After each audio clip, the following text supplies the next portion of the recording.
আমরা আজকে বা গতকালকে দেখলাম যে ফ্যাসিস্টের দোসর যে প্রেসিডেন্ট এখনো রয়ে গিয়েছে, সে তার বক্তব্য শেষে বাংলাদেশ জিন্দাবাদ বলে বক্তব্য শেষ করছেন। আগে এটা জয় বাংলা বলে তার বক্তব্য শেষ করতেন।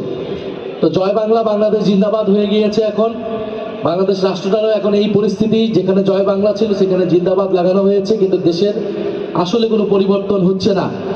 পরিবর্তনের পক্ষে কোনো ইতিবাচক মনোভাব আমরা সরকারের পক্ষে দেখছি না। মার্চ মাসে আগে মুজিব থাকতো, সেখানে জিয়া প্রতিস্থাপিত হয়েছে, একটা দলের জায়গায় আরেকটা দল প্রতিস্থাপিত হচ্ছে, কিন্তু বাংলাদেশের মানুষের ভাগ্যের পরিবর্তন হচ্ছে না।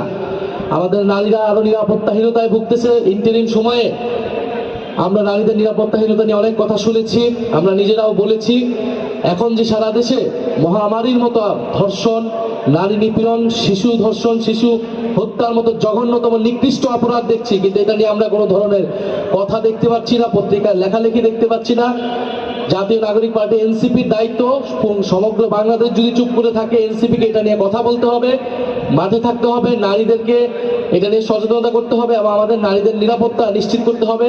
আপনারা হাতে হাতে দেখেছেন যে শাপলাকলিতে ভোট দেওয়ার জন্য সেখানে একজনকে ধর্ষণ করা হয়েছে, এবং যখন সেই অভিযোগ আমরা করেছি, মামলা নেওয়ার কথা বলেছি, সেই অভিযোগকে উড়িয়ে দেওয়া হয়েছিল, মিথ্যা বলে সোশ্যাল মিডিয়ায় প্রচার করা হয়েছিল।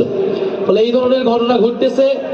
আমাদেরকে এই বিষয়গুলোকে প্রতিবাদ জানাতে হবে এবং সংস্কারের পক্ষে, বিচারের পক্ষে কথা বলতে হবে। আপনারা সেই বিষয়ে কথা বলবেন এবং